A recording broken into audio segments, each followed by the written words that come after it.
ठाकुर जी धीरे धीरे अब 3 महीना के है गए।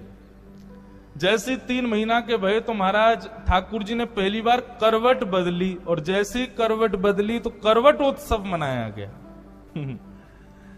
पूरे ब्रजमंडल में नगाड़े बजने लगे। ब्रजवासी बोले, अरे भैया कहाँ भयो? बोले, आज नंद जी के लाला ने करवट बदली है। बोले, ओ हो, जय हो, बधाई हो। ऐसे लाला करवट रोज ही बदलो करे। करवट उत्सव मनाया गया। सब ब्रजवासी नंद भवन जा रहे हैं बधाइयां ले ले करके। यशोदा मैया ने विचार कियो, लाला को सोवे को समय है गयो। सब ब्रजवासी आया करके कोई लाला को हाथ पकड़े, कोई गाल पकड़े। सो यशोदा मैया ने ठाकुर जी को एक बैलगाड़ी के नीचे कपड़ा बांध के वहां में सुवाए दियो। मैया जैसी दूर गई तो सक्टासुर नाम का दैत्य आया। सक्टासुर नाम का दैत्य जैसे ही आया तो भगवान ने देखा एकांत है, कोई है तो है नहीं। तुरंत ठाकुर जी ने अपना बाम चरण उठाया, लंबा किया और सकट में जैसे ही मारा, जो सकट कहते हैं बैलगाड़ी को, सकट पलट गई और सक्टासुर का वध हो गया। जोर की आवाज हुई तो सब ब्रजवासी दौड़े, देखा कि बैलगाड़ी उल्टी पड़ी है, सारे उस पे मटके फूटे पड़े हैं और मटकों से निकले घी दूध दही के बीच में नन्हे से मदन गोपाल बैठे बैठे करवट ले रहे। यशोदा मैया ने आकर के गोद में उठाया, बोले, इतनी बड़ी बैलगाड़ी कैसे गिर गई? इतने में एक छोटा सा लाला, एक छोटा सा बालक आया और आके बोलो, मैया मैं बताऊं कैसे गिरी? बोले, हाँ बता। बोले, मैया ये तेरो नेक्सो सो लाला है ना, जाने अपनो पाम ऐसे उठायो और लंबो कियो, इतनो लंबो कियो, इतनो लंबो कियो, ऐसे करके, यानी जैसे ही बैलगाड़ी में मारी सोई बैलगाड़ी पलट गई मैया। मैंने अपनी आंखन पे देखो। यशोदा मैया बोली, यहां पे आई हो। जैसी पास गयो, मैया ने एक दियो वा के गाल पे। झूठ बोले, तेरी मैया की उम्र क्यों मुंह ते मजाक करे हैं? नेक्स्ट सो कोमल सो मेरो लाला, अपनो पाम लंबो करके बैलगाड़ी उड़ा देगो। बालक बोलो, मैया मारे मत, तेरी सौगंध खा के कह रहा हूं, तेरे लाला नहीं बैलगाड़ी पलटी है। मैया बोली, फिरते आ मेरे पास। झूठ बोले, मेरी सौगंध और खावे। सुखदेव जी कथा कहते कहते जोर से हंसने लगे, नेत्रों से प्रेमाश्रु गिरने लगे। बोले, परीक्षित, अप्रेमयम बलम तस्य बालकस्य न ते विदु। बालक सच बोल रहा है, लेकिन यशोदा मैया का प्रेम स्वीकार नहीं कर रहा। प्रेम का एक सूत्र दे दिया कि प्रेम में प्रेमी के अद्भुतताएं स्वीकार नहीं होती। प्रेमी चाहे कितना भी अद्भुत हो जाए, लेकिन दूसरा प्रेमी सदा उसको सहज भाव में स्वीकार करता, उसको उसके अद्भुतताओं पर कभी नहीं रीझता। बेटा डीएम बन जाए, एसडीएम बन जाए, नेता बन जाए, लेकिन जब घर आता है ना, मां का तब भी मन होता है कि ये मेरो लाला है, मेरो बालक है, मैंने इसको चलना सिखाया, बोलना सिखाया। अब हम हैं, पूज्य महाराज जी हैं, हम लोग अब कहीं भी जाते हैं तो निश्चित है सब लोग प्रणाम करते हैं, वंदन करते हैं, पर इन सबसे परे जब अपनी मां के पास जाते हैं, हमारे साथ तो होता है, आज भी महाराज जी के संग भी होता ही होगा, मां का भाव तो ये रहता है कि मेरे पास बैठ जा, आजा, निक थोड़ी देर आराम कर ले। हम 1.5 2 महीने बाद कथा करके जाते हैं तो मैया के बहुत बन गए महाराज, चल अब बैठ जा, निक देर मेरे पास बैठ, मेरे हाथ से भोजन कर ले, चल आजा। मां कभी आपको आपके श्रेष्ठ रूप में स्वीकार नहीं करती। ये प्रेम का स्वरूप है बंधुओं। प्रेमी सदैव आपके स्वभाव पर रीझता है, आपके प्रभाव पर नहीं।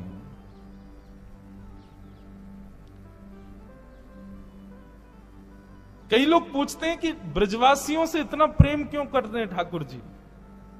तो मन में यही भाव आता है कि क्योंकि ब्रजवासियों ने ठाकुर जी के प्रभाव को कभी स्वीकार ही नहीं किया।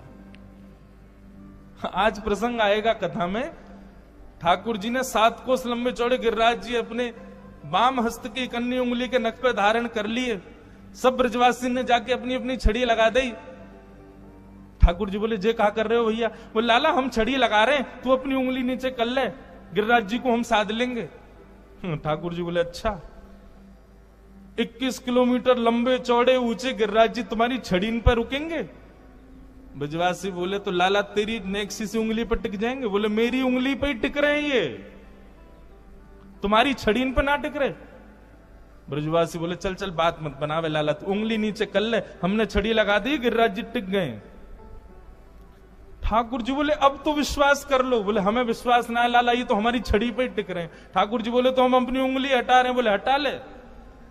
जैसे ही ठाकुर जी ने नेक उंगली नीचे करी, सोई महाराज विशाल गिरिराज जी महाराज नीचे आने लगे, सबकी छड़ियां टूटने लगी। अरे लाला संभाल संभाल संभाल। सोई ठाकुर जी पुनः से खड़े हो गए। अब तो दूर दूर तक कोई सपोर्ट ही नहीं है, अकेले ठाकुर जी खड़े हैं। ब्रजवासी बोले लाला इस सांची में तेरी उंगली पर टिक रहे हैं। ठाकुर जी बोले हम बे ऐसे कैसे? ठाकुर जी बोले हम क्योंकि जय जय हैं, हम भगवान है या हमारे। ब्रजवासी बोले दोबारा बोलियो लाला कौन है?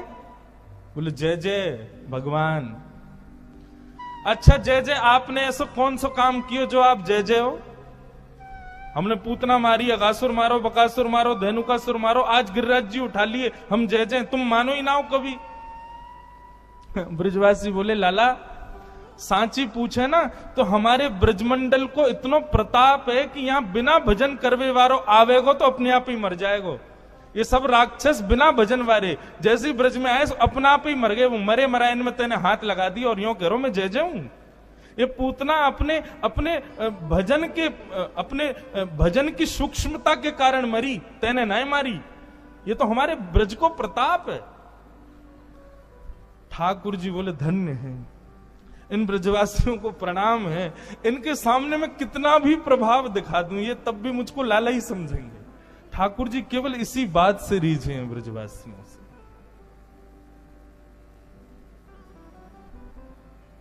प्रेम में प्रभुत्व नहीं होता, प्रेम में प्रभाव नहीं होता, प्रेम में विशेष आपके आकर्षण के केंद्र बिंदु नहीं होते।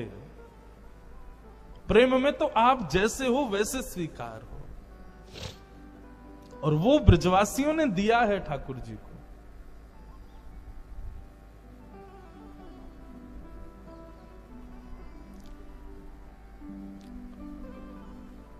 ठाकुर जी यशोदा मैया के अंक से लिपट करके भीतर चले गए। अब ठाकुर जी धीरे धीरे नकौर बड़े भय, 1 वर्ष के हो गए। 1 वर्ष के लाल जी भय, लेकिन अभी तक ठाकुर जी को नामकरण संस्कार नए भयो। तब श्री गर्गाचार्य जी महाराज आए और गर्गाचार्य जी महाराज ने आकर के ठाकुर जी का नामकरण संस्कार किया। बड़े भैया का नाम राम रखा, पर बल की अधिकता होने के कारण उनको सब बलराम कहेंगे बता दिया। जैसे ही छोटे लाला के नामकरण की बारी आई, रोहिणी मैया की गोद में कृष्ण बैठे हैं और यशोदा मैया की गोद में बलराम जी बैठे हैं।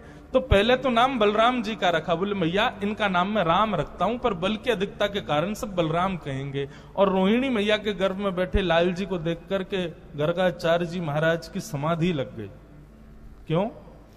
आंखों के भाव, मस्तिष्क की रेखा पढ़ के गर्गाचार्य जी तो समझ गए तो पर ब्रह्म परिपूर्ण नारायण ही बैठे हैं। गर्गाचार्य जी महाराज कहने ही वाले तो बोले मैया ये साक्षात, ठाकुर जी गोद में बैठे बैठे इशारा करने लगे। बोले नहीं कुछ नहीं बताना मैया को। इतने में ही बदल गए और बोले नारायण समो गुणई। मैया आपकी जो गोद में बालक बैठो है ना, ये साक्षात नारायण है। ऐसा नहीं कहा, तो बोले ये साक्षात नारायण के समान गुण वाला एक बालक है। यदि अपने जीवन में कभी कोई श्रेष्ठ काम करे ना तो आप आश्चर्य मत करना, इसमें नारायण जैसे गुण हैं। ठाकुर जी मुस्कुराने लगे। बोले हाँ ये ठीक है। क्यों क्यों चाह रहे हैं ठाकुर? देखो मानव के स्वभाव में देखना और ठाकुर जी के स्वभाव कितना अंतर। मानव कैसा है, कहीं भी जाता है तो ये चाहता है कि सबको पता चले मैंने क्या किया, मैं कौन, मैं कैसा, मैं कहां से। लेकिन ठाकुर जी छुपा रहे हैं। ठाकुर जी गर्गाचार्य जी को मना कर रहे हैं, बोलना नहीं कि मैं भगवान हूं। क्यों? क्योंकि जैसे ही मेरा प्रभुत्व पता चलेगा तो प्रेम कम हो जाएगा। सोचो, विचार करो आप सब लोग, हम जिस भाव में प्रेम स्थापित करते हैं हम प्रभाव पर ही रीझ के करते हैं। ठाकुर जी नहीं है ऐसे। आहा, भगवान का नामकरण जैसे ही हुआ तब गर्गाचार्य जी महाराज बोले मैया आसन वर्णास्त्रयो ह्यास्य गुह्यतानुयुगं तनु शुक्ले रक्तस्तथा पीत इदानीं कृष्णतां गत। मैया आपकी गोद में जो ये बालक बैठा है, कभी रक्त वर्ण का हुआ, कभी श्वेत वर्ण का हुआ, कभी पीत वर्ण का हुआ, इस बार ये कृष्ण वर्ण का है, इसलिए मैं इसका नाम कृष्ण रखता हूं। इदानीम कृष्णताम गतः। बंधुओं, मेरा ऐसा एनालाइज है कि कृष्ण शब्द का उच्चारण अधिकतर लोग अशुद्ध करते हैं। लोग या तो किशन बोलते हैं या कृष्ण बोलते हैं, मतलब जो भी बोलते हैं। थोड़ा मैंने जब सुनता हूं लोगों के, हमारा स्वभाव, हम सबसे जय श्री कृष्ण ही बोलते हैं। अब जब परिवर्तन में जय श्री कृष्ण मिलता है तो पता चल जाती है कृष्ण शब्द शुद्ध नहीं बोला है। कृष्ण, छोटे बालक, अत्यंत वृद्ध या फिर अत्यंत दुर्गुण विकार युक्त व्यक्ति, 3 प्रकार के लोग कृष्ण शब्द का शुद्ध उच्चारण नहीं कर पाते। कोई अपराध नहीं है अगर आप कृष्ण गलत भी बोलोगे, भाव में तो श्री कृष्ण ही है ना, शुद्ध ही माना जाएगा, परंतु फिर भी उच्चारण भी शुद्ध होना चाहिए। कृष्ण ठाकुर जी का नाम रखा गया। अनेक नाम होंगे मैया आपके लाला के, जैसे गुण जैसे कर्म उतने नाम होंगे, पर फिर भी एक नाम मैं इसका रखता हूं, वो है श्री कृष्ण। ठाकुर जी का नाम कृष्ण रखा। कृष्ण शब्द का अर्थ क्या है बंधुओं? केवल शब्दार्थ पूछो तो सांवले को कृष्ण कहते हैं, या फिर कृष्ण रंग भी उसका वर्णन नहीं किया जा सकता। सृष्टि के जितने रंग हैं सबको एक कर दिया जाए तो कृष्ण रंग होगा। पर कृष्ण शब्द का यदि संधि विच्छेद करो और तब अर्थ लगाओगे तो कृषि, यानी कि पृथ्वी पर राज करने वाला कृषि, और न यानी कि निवृत्त हो जाता है। मतलब पृथ्वी पर रहने वाला, जिस नाम को गाने से इस पृथ्वी से निवृत्त हो जाता है, वो है श्री कृष्ण। बोलो बाल कृष्ण लाल की। भगवान का नाम कृष्ण रखा गया। अब तो ठाकुर जी को नामकरण है गए और नेक नेक और बड़े है गए, और जैसे ही बड़े भय महाराज, अब तो ऐसो उधम मचा में, ऐसो उधम मचा में, इतनो उधम मचा में, सबरी गोकुल की नाक में दम कर रखो महाराज। जो लोग अपने बालकों की बड़ी कंप्लेन करते हैं कि महाराज जी हमारे बच्चे बड़े शैतान, सुनो एक बार ने ठाकुर जी की ओर तो देखो, कितने कितने उद्यमी। सुखदेव जी महाराज केवल एक पंक्ति में कह देते हैं, श्रृंग्यग्निड्यम शशि जलद्विजकंटकेभ्य। ठाकुर जी के ऊधमों का वर्णन, कैसे कैसे ऊधम मचाते हैं। गौशाला में 9 लाख गायें हैं नंद बाबा के यहां, और 9 लाख गायों का कितना दूध, कितना घी, कितना मक्खन होता होगा, विचार करो। पूरा गोकुल भी यदि पान कर ले तो उसके बाद भी बचता तो होगा, तो बचे हुए घी का क्या करते हैं नंद बाबा? तो अपने 9 लाख गैयाओं के खुर और उनके सींगों में जाकर के उसका बढ़िया लेप लगाते हैं। आज ठाकुर जी और बलदाऊ बाबा दोनों पहुंच गए और गौशाला में बैठी हुई गैया को एक सींग पकड़ो ठाकुर जी ने, दूसरा सींग पकड़ो बलराम जी ने, नेक नेक से हैं, बैठी है गैया। अब दोनों वाकू हिलाने लगे। अब जैसे जैसे हिलाई, थोड़ी देर तो गैया ने कछुना कही, लेकिन नेक देर में गैया जैसी खड़ी भई, गैया के खड़े है तो एक तरफ ठाकुर जी लटक गए, दूसरी तरफ बलराम जी लटक गए। अब बाकी सींगन में लगो मक्खन, हाथ चिपचिपे। अब वो हाथ छूटे, मैया बचाइयो, मैया देख तेरी गैया मोकू मार रही है। तुतला के ठाकुर जी बोले, अच्छा गैया भी तो जानती है ना कि श्याम सुंदर है, तो गैया भी लेके जावे जहां पे गोबर को ढेर, गोबर के पहाड़ हैं, वहीं लेके जावे। बोले आओ बड़ो आनंद करो, सुबह सुबह मेरे सींगन पे चढ़ जाओ, चलो ठाकुर जी आपको आनंद कराऊं। और गोबर के ढेर के पास जैसे ही गैया पहुंचा, इतने में ही ठाकुर जी के हाथ चीखने हैं कि छूट जाएं और ठाकुर जी गले गले तक गोबर में जाके धस जाएं। यशोदा मैया आवे सो यहां तक ठाकुर जी गोबर में धसे हुए, केवल मुख दिख रहा है। मैया निकारे लाला कितनों सजाओ, कितनों सुंदर बनाओ, घूम फिर गया गोबर में ही आके खेले। मुझको तो ऐसा लगे तू कहीं पूर्व जन्म को सूकर तो ना है। ठाकुर जी मंद मंद मुस्का के बोले, मैया भगवान के 24 अवतारन में जो बराह अवतार हो ना वो मैं ही हो। मैया बोली, हम बे तू ही तो हो, मौत हो आवे ना भगवान बने हमारी जान को। ठाकुर जी बीच बीच में सत्य भी बोल जाते हैं, लेकिन यशोदा मैया स्वीकार नहीं करते। श्रृंगी, अग्नि, द्यमष्टि, और द्यमष्टि तो इतना विचित्र है। ठाकुर जी क्या करते हैं, जैसे ही गैया के बछड़ा होता है सो ही ठाकुर जी वहां को मुंह खोले, वहां के दांत गिने या के कितने दांत हैं, और फिर रोते रोते मैया के पास जाए, बोले मैया वाकई तो इतने सारे दांत हैं, मेरे 2-3 ही दांत क्यों? अभी ठाकुर जी की 2-3 ही दतुइयां निकली हैं। यशोदा मैया कहें, लाला तू दूध पिए कर देख, वो पूरे दिन दूध पीवे, हमारे वहां के दांत आ गए। तो ऐसे ठाकुर जी दांत गिनते हैं। कभी कोई बंदर मिल जाए वहां को मुंह खोल के दांत गिने, या कि कितने दांत हैं, फिर अपने गिने, जैसे ही अपने कम लगे सो ही रोमे मैया के पास जाकर, मैया मेरो एक दांत कम है, देख वह बंदर को ज्यादा है। ऐसा ऐसा ठाकुर जी लीला करें। इन सब लीलाओं को देख के सुन के यशोदा मैया का और प्रेम होता है लाल जी से। द्विज ठाकुर जी का एक स्वभाव, और गोकुल में घूमेंगे, कोई संत मिले, कोई ब्राह्मण मिले, तो रास्ता में वासे मिलते ही कहेंगे, अरे आप यहां को घूम रहे हो, नंद बाबा आपकी प्रतीक्षा कर रहे हैं घर पे, यशोदा मैया ने 56 भोग बनाए आपके काजे, अरे जल्दी जाओ वहां प्रतीक्षा है रही है, हमारी मैया सवेरे तो भूखी, जब आप प्रसाद पाओगे तभी पाएंगी। ब्राह्मण बोले, मेरी प्रतीक्षा कर रही, जबकि ऐसा कुछ है नहीं। ठाकुर जी जबरदस्ती पूरे गोकुल को न्योत आते हैं कि आज तो यशोदा मैया तुम्हारी प्रतीक्षा कर रही है, जाओ भोजन पाओ। मतलब यशोदा मैया कहें, लाला मोए बता तो देकर तू कौन कौन को न्योतो दियावे, पूरे दिन यहाँ पे भीड़ लगी रे। मैया मैं तो यूं चाहूं कि तू पूरे दिन बस लगी रे, हमारे घर में अन्नपूर्णा मैया सदा विराजमान रहे, ब्राह्मणों को खूब भोजन करा, संतन को खूब भोजन करा, मैया तेरो दान पुण्य कभी खत्म ना हो, मेरी तो ऐसी भावना। द्विजों से आनंद करते हैं। एक बार ठाकुर जी अपने समस्त ग्वाल बालों के संग पूजा खेल रहे थे।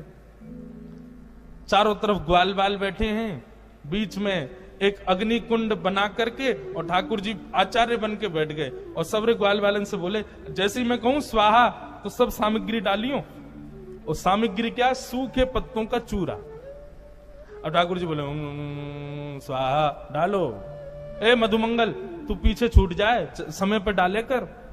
श्रीदामा बोले लाला या यज्ञ ते होगो का? बोले या यज्ञ करवे ते हमारी सुंदर सुंदर बहू आमेंगी, हमारो ब्याह है जाएगो। ठाकुर जी कितने बड़े हैं, अभी 3.5 वर्ष के हैं बस। अब तो महाराज सबरे समय समय पे वह यज्ञ को करें। एक दिना मधुमंगल ने आकर के कही, लाला मैंने तो सुनिए यज्ञ तब तक पूर्ण ना होवे जब तक ब्राह्मणन को भोजन नहीं कराओ। ठाकुर जी बोले तो ठीक है, आज ब्राह्मणन को भोजन करा देंगे। यज्ञ के बाद ठाकुर जी गए और सारे गोकुल के ब्राह्मणों को न्योता दिया है। बोले आज यशोदा मैया ने यज्ञ कियो है, आप सब ब्राह्मणों को भोजन करवे के काजे घर बुलायो है। अच्छा ठाकुर जी को पता तो था कि रसोई चलती रहे नंद भवन में, लेकिन इतने ब्राह्मणन की व्यवस्था थोड़ी थी। सब ब्राह्मणों ने जैसे सुना नंद भवन में भोजन, तो महाराज सैकड़ों हजारों ब्राह्मण आज तैयार होकर पहुंच गए नंद भवन। यशोदा मैया ने जैसे देखे इतने सारे ब्राह्मण, मैया बोली सबन को प्रणाम, आप सब कैसे आए? मैया तुम्हारो लाला आयो निमंत्रण देवे कि आज घर में यज्ञ भयो, आप सबन को भोजन पानो है, हम सब तो प्रसाद पावे आए।